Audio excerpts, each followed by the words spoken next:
Bonjour à tous et bienvenue dans ce matendrier de l'Avent.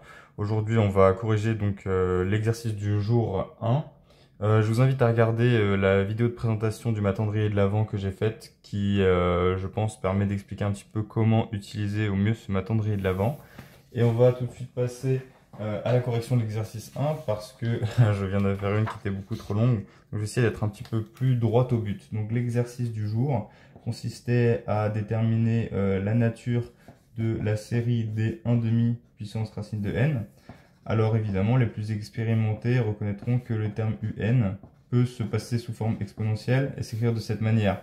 Et alors on sait directement que un va être un petit taux de n carré. Il suffit de multiplier donc par n carré et d'avoir du coup 2 ln de n moins racine de n ln de 2.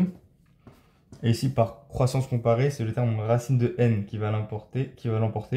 Et donc, ce terme va tendre vers moins l'infini. Tout cela va tendre vers 0. Donc, on aura le terme général qui est un petit taux de 1 sur n carré. Et donc, la série converge par critère de négligeabilité. Désolé, je vais un peu vite. Pourquoi? Parce qu'en fait, une fois que du coup on connaît ces outils-là, c'est peut-être pas très intéressant. Et on peut se demander, mais est-ce qu'on n'aurait pas pu le faire avec des outils plus simples? En l'occurrence, moi ce que j'ai dit, c'était savoir seulement que la somme va converger si la suite des sommes partielles converge, c'est-à-dire tend vers une valeur finie. Et pourquoi je me dis ça? La première chose, c'est que je me dis que ça ressemble vachement à une série géométrique et que ça, c'est quelque chose que je connais en sup. C'est même une des seules séries que je connais. Je sais que si l'argument Q dans la série des Q puissance n est plus petit que 1, alors cette série converge. Ici, c'est le cas pour 1/2. Mais c'est pas du puissance n, c'est du puissance racine de n et pas non plus du racine nème de 1/2, ce qui serait du 1/2 puissance 1 sur n. Donc en fait ici le racine de n tend bien vers plus l'infini. Donc en fait ce terme-là va bien tendre vers 0. Il va tendre moins vite que 1/2 puissance n, mais il va quand même tendre très très vite puisqu'en fait on l'a dit c'est une exponentielle. Donc moi je me dis que ça va converger et je me dis qu'en fait ce n j'aimerais en fait le remplacer par un entier. Et je me dis que je peux le faire parce que quand je vais de 0 à plus l'infini pour tous ces n là, à un moment je tombe sur des p carrés. Par exemple 1, 4, 9, etc. Donc je vais essayer d'encadrer ça en fait. Je me prends un P entier. Et alors je vais avoir des n qui appartiennent à P carré, P plus 1 carré moins 1. Je vais avoir l'inégalité suivante. P va être plus petit que racine de n qui lui-même est plus petit que P plus 1. Mais j'aimerais traduire ça en une inégalité sur mon terme général évidemment. Donc pour ça, il faut savoir s'il est croissant ou décroissant. Donc il faut bien faire attention que en fait ça revient à une fonction qui a x associé à puissance x, mais avec a qui est plus petit que 1. Et en l'occurrence c'est important parce que ça c'est exponentielle de x ln de a.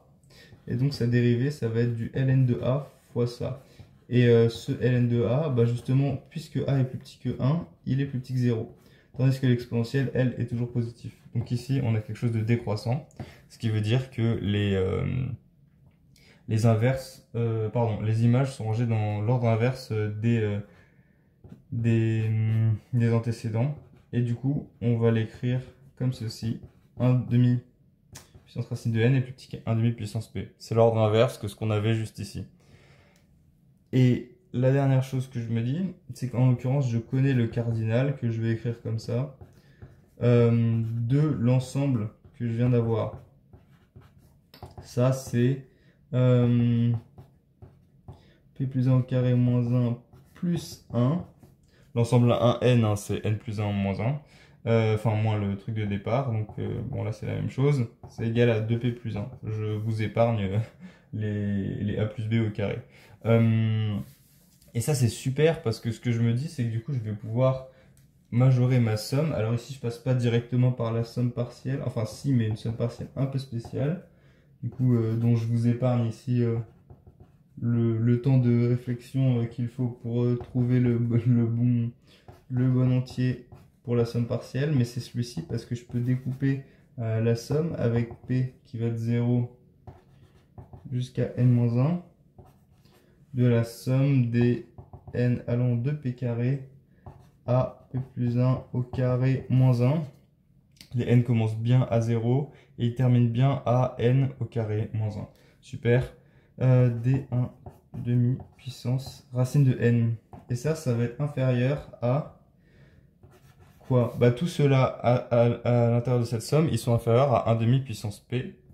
Et il y en a combien dans cette somme? Il y en a 2p plus 1. Donc je peux directement écrire qu'ils sont inférieurs à 2p plus 1 sur 2 puissance p. Pour p allant de 0 à n-1, somme que je vais appeler S'(n-1).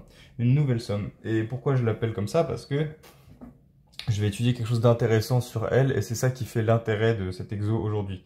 En effet, parce qu'une fois qu'on en arrive là, en fait en sup on s'est déjà montré que cette somme là va converger.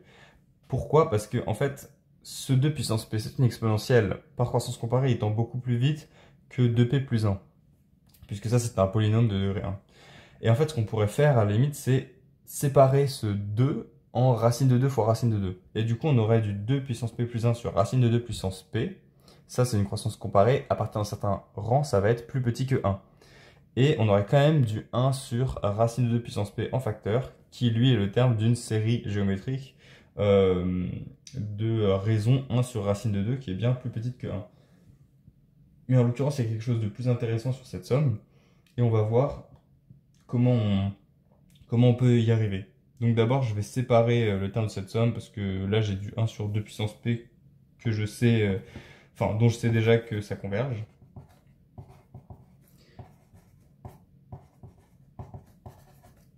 Et ensuite, il y a une manipulation qui m'apparaît, c'est que là, le P commence à 0 et que du coup, bah, je peux par exemple changer les indices et les faire partir à 1. Ça reste bien la même terme. Et ça, c'est bien 2P sur 2 puissance P, attention. Et bah, jusqu'à là, c'était un petit peu au hasard et je ne sais pas trop à quoi ça va me servir.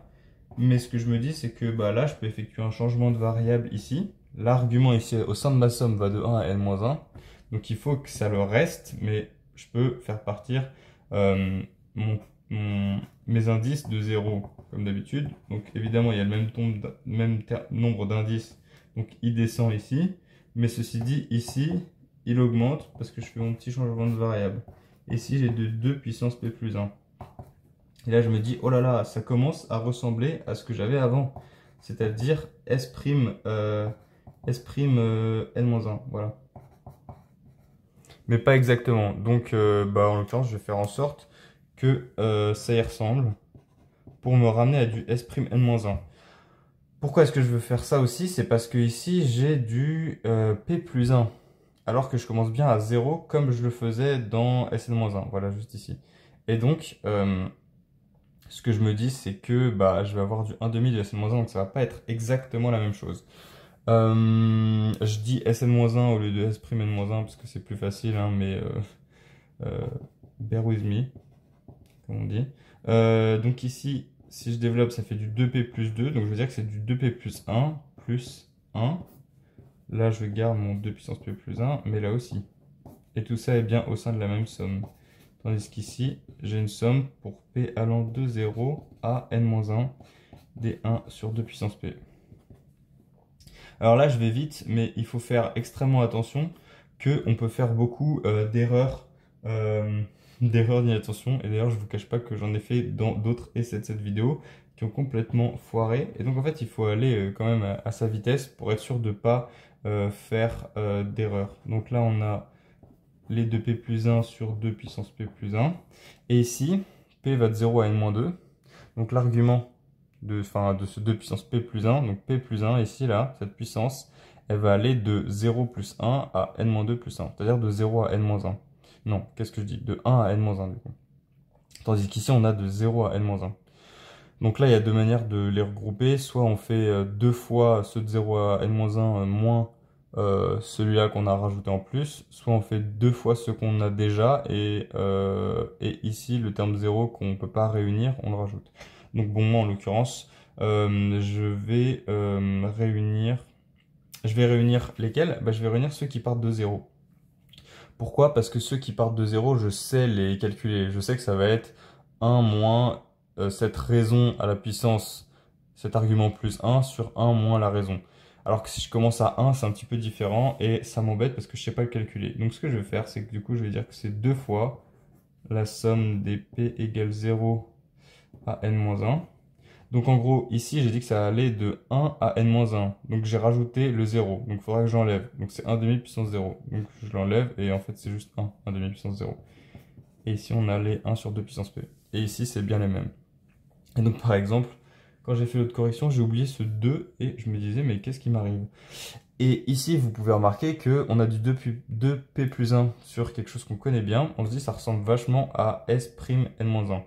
Le seul truc qui change, pardon, il est là, s'n-1, c'est qu'on avait du 2 puissance p, donc je vais le sortir. Enfin, je vais sortir mon 1 demi, et là, je me retrouve avec du 2p plus 1 sur 2 puissance p. Et là, je me dis, génial, j'ai la bonne somme, mais ça va que jusqu'à n-2. Du coup, je vais me dire quoi? Je le fais aller jusqu'à n-1, et j'enlève le terme de degré n-1, ce qui va faire 2n-2 plus 1, donc 2n moins 1 sur 2 puissance n. Voilà, et là je rajoute 2 fois la somme de n-1, enfin de p égale 0 à n-1 de 2 puissance p moins 1. Et maintenant, ce que je vais essayer de faire, ça va être de me retrouver avec une expression sympathique. Donc ici, j'ai dit que j'avais 1 demi de s'n-1, tandis qu'ici, que je vais avoir du 2n-1 sur 2 puissance n plus 1, du fait de ce 1 demi qui est juste ici. Ici, je vais avoir du 2 fois 1 moins 1 demi puissance n sur 1 moins 1 demi. Alors jusqu'ici c'est pas très joli parce que j'ai pas beaucoup de place, mais il va revenir de l'autre côté. Et ici en fait je peux réunir, en fait Sn je peux le refaire passer de ce côté là. Et c'est ça qui est intéressant, c'est que du coup j'ai une expression de Sn qui est plus jolie. Donc ici ça va me faire du 1 demi de Sn-1. Vous pouvez poser si ça va trop vite pour vous, mais je l'ai juste retiré ici, ça fait du 1 moins 1 demi fois Sn-1. Et là on a du moins 2n-1 sur 2 puissance n plus 1. Voilà. Plus 2 fois 1 moins 1 demi, ça va faire du 1 demi. Et du 1 sur 1 demi, ça va me faire du 2. Donc j'ai 2 fois 2 fois 1 moins 1 demi, puissance n, moins 1. Voilà, c'est bien écrit. Et ensuite, je peux multiplier par 2 pour avoir Sn. Donc là, je vais écrire d'abord les constantes. J'ai du 2 fois 2, ça me fait du 4 moins 1. Donc j'ai 4 moins 1 fois 2, moins 2n moins 1, là j'ai mis du fois 2, donc ça redevient du 2 puissance n en dessous, et là j'ai un moins 1 sur 2 puissance, donc là je fais x2, donc ça me fait du n-2, et je fais x2, donc ça me fait du n-3. Bon, peut-être que je me trompe sur les arguments ici, mais c'est pas le plus important. Ce qui est le plus important, c'est qu'en fait ça, voilà, c'est bien un moins. Donc ça me fait du 3 fois 2, 6. Et tout ça, en fait, c'est un petit taux de 1. Par croissance comparée ou juste par leur limite. Et donc cette somme-là, elle va tendre vers 6. Du coup, comme j'ai Sn carré moins 1 inférieur à Sn prime moins 1, avec, enfin ça c'est pour tout n, appartenant à n étoile. Ouais, voilà. Avec en plus S' n strictement croissante, que j'écris comme ça. Comme elle est strictement croissante, ça veut dire qu'elle croît par valeur positive vers 6. Donc Sn carré moins 1, elle tend bien vers une valeur finie. Enfin voilà, différent aussi de moins l'infini, mais on s'en fout. Enfin non, on s'en fout pas. Mais elle est une somme positive en l'occurrence lorsque n tend vers plus l'infini. Donc la série converge. Et ce qu'il y a aussi d'assez sympathique, c'est qu'on sait que l'autre somme tend vers 6. Et donc on a réussi à calculer comme ça, avec ces manipulations, la somme de l'autre limite. Merci beaucoup et rendez-vous pour l'exercice de demain.